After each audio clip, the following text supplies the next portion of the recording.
Yeah, my name is Wade Allinson. I'm with the Division of Outdoor Recreation. I am the OHV Program Manager. We're here just above Tibble Fork Reservoir in American Fork Canyon. We're on road or trail number 085. This project started actually several years ago when this road washed out, and it was apparent that there was not a lot of funding to take care of this project. Being in American Fork Canyon, there's a lot of use up here, a lot of multiple use, a lot of OHV use. When the Forest Service closed this road, the OHV groups come together and tried to come up with a funding resource because there was no funding available to fix this road. As you can imagine, it was a very expensive project. So there was a couple of contracts that was awarded by Utah County.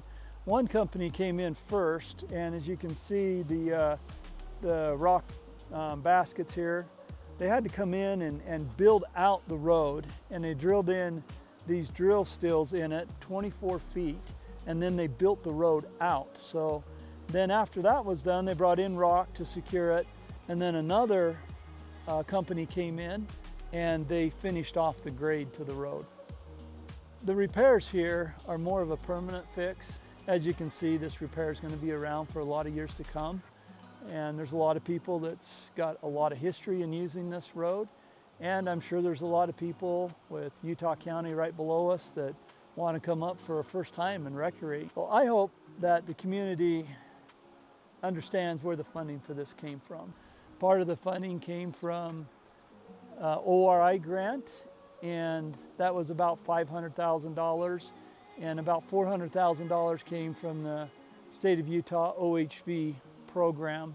It came from fees that we pay to register our machines. It came from tax opportunities. I really appreciate the fact that our grant money was spent for a very good cause. Whenever we can put grant money on the ground, on the trails, on the roads to help keep things open and to help preserve access, that's money well spent.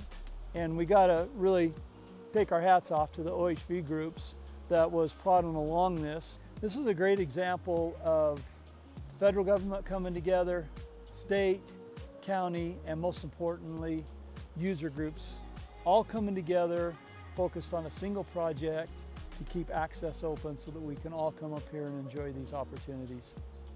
Without that funding, it's doubtful this road would be open. We're very grateful that the Division of Outdoor Recreation was able to help out with this through grant funding and make this possible.